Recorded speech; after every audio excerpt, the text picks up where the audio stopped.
provavelmente Geraldo Alckmin será o presidente da República ainda no primeiro semestre de 2023. Antes de mais nada, eu quero que você entenda que isso não é uma teoria da conspiração. E durante esse vídeo eu vou te mostrar com fatos e provas que tudo isso que eu estou falando é real, vai acontecer e você vai ficar ligado, porque no futuro você vai voltar aqui e vai dizer: o Rony bem que avisou. Se você votou no Lula ou se você votou no Bolsonaro, assiste esse vídeo até o final, porque eu vou te provar tudo que eu estou te falando aqui. E você vai ficar de queixo caído com o que você vai ouvir. Para começar a te explicar sobre tudo isso, não é possível falar simplesmente dos fatos que estão acontecendo agora. A gente tem que voltar um pouquinho no passado para te fazer entender o que vem acontecendo no Brasil a ponto de a gente ter tanta certeza de que quem vai governar esse país não é o Lula. Por que ele saiu da cadeia? Por que o MDB botou uma candidata fraca que posteriormente foi apoiar Lula no segundo turno? Por que todas essas denúncias estão sendo jogadas debaixo do tapete pelo TSE? Nesse vídeo você vai saber de tudo. Para você entender exatamente tudo o que está acontecendo, a gente vai ter que voltar um pouquinho no passado.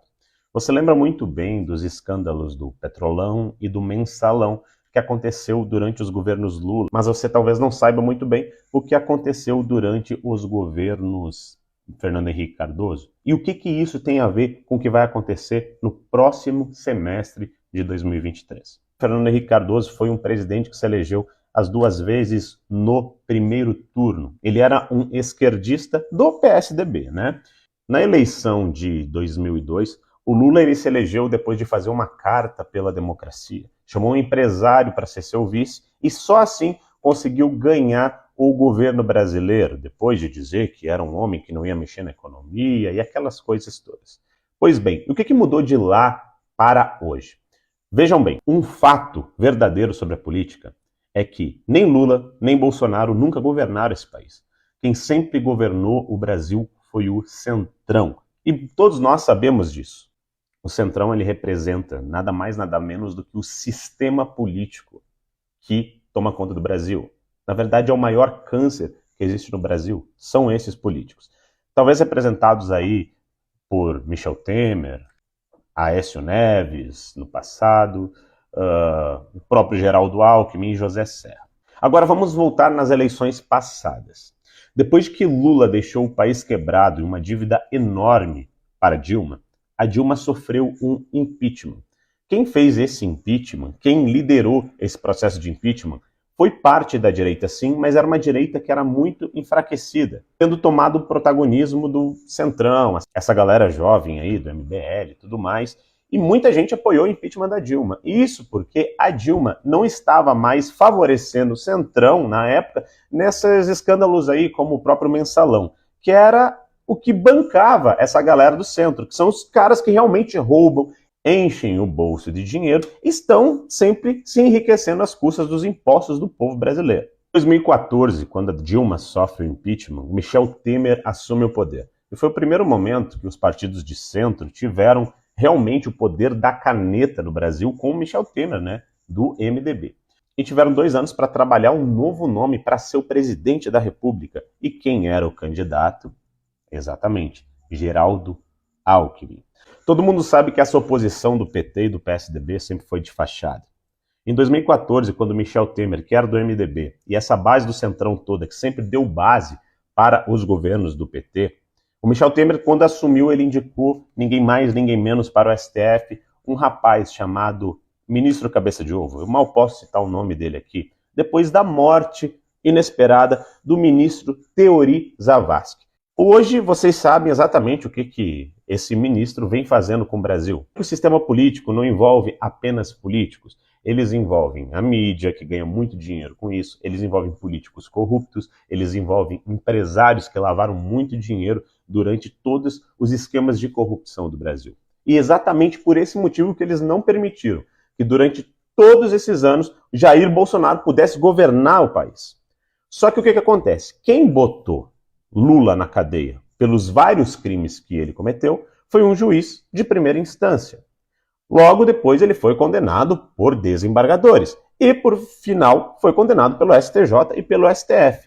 Só que aí, vendo a popularidade de Jair Bolsonaro, tudo isso mudou.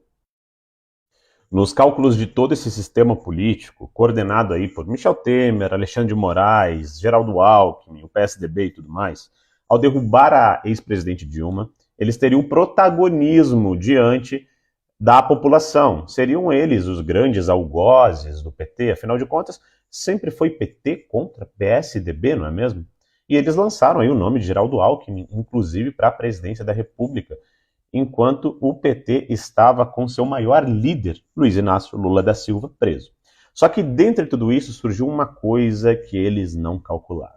Uma coisinha, uma pessoa chamada Jair Messias Bolsonaro. O cara não tinha nem 1% das intenções de voto.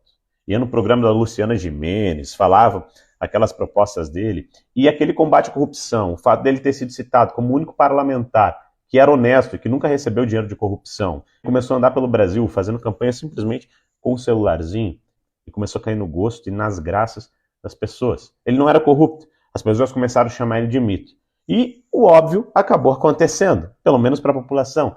Jair Bolsonaro venceu as eleições com a maior votação da história. E isso, com certeza, incomodou muito o Centrão. Bolsonaro não era a pessoa mais polida politicamente, isso é óbvio, mas era um cara que não roubava e não deixava roubar. É alguém que não loteou cargos para o Centrão, alguém que diminuiu a máquina pública. E isso deixou essa galera enraivecida. Mas eles tinham uma carta na manga, conhecida como Ministro Cabeça de Ovo. Esse Centrão fingiu apoiar alguns projetos do Bolsonaro. Esse Centrão que aprovou o tal do orçamento secreto, ou emendas de relator, se vocês acharem melhor. Esse sistema político é o mesmo que impediu Bolsonaro de governar durante a pandemia, utilizando sempre artifícios do STF. Só que isso não era suficiente, porque não existia outro grande líder de massas que pudesse derrubar Jair Bolsonaro, ou até mesmo justificar uma derrubada de Jair Bolsonaro, caso esse sistema político resolvesse de alguma forma agir por baixo dos panos na eleição. E aí que começa todo o problema. Nesse momento, eles fizeram um cálculo muito simples. A gente precisa de uma pessoa que possa derrubar Jair Bolsonaro, ou pelo menos justificar essa derrubada.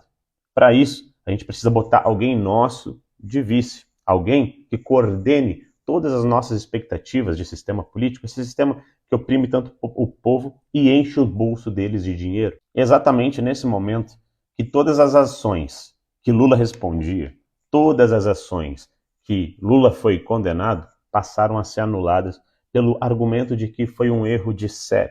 Lula não poderia mais ter sido julgado em Curitiba, ele teria que ter sido julgado em Brasília pelos crimes de corrupção que fez. Ou seja, todos reconheciam que tinha corrupção, todos reconheciam que Lula era culpado, mas utilizaram uma estratégia jurídica para soltar Lula para que ele pudesse concorrer. Isso com certeza foi um acordo feito deles com o próprio Lula. Olha, Lula, você vai concorrer às eleições com um vice indicado nosso e depois o poder é nosso. E você não vai ficar preso. O que você acha? Você aí, aceitaria essa proposta? Não esquece de deixar o like aqui, gente, no meio do vídeo. E eu vou partir para a parte final agora. Isso justifica de forma muito simples o porquê que Geraldo Alckmin foi o vice do Lula, mesmo sendo algoz. Ele não poderia ter sido vice com o PSDB, porque uma ala do PSDB não aceitaria. Isso justifica o porquê que o PSDB simplesmente não teve candidato pela primeira vez nos últimos 30 anos, talvez. Isso justifica o porquê que Dória foi derrubado, Eduardo Leite foi derrubado e também não puderam ser candidatos. Porque eles sabiam que eles precisavam de todos os votos e todas as forças possíveis para derrubar Jair Bolsonaro. Exatamente agora que você começa a entender que o MDB lança uma pessoa totalmente sem expressão política, que é Simone Tebet, que bastou um dia após o primeiro turno que ela já pulou na campanha de Lula. E é exatamente agora que você entende que Lula está falando tanta bobagem contra o mercado para gerar um caos financeiro que justifica, inclusive, o próprio impeachment do Lula.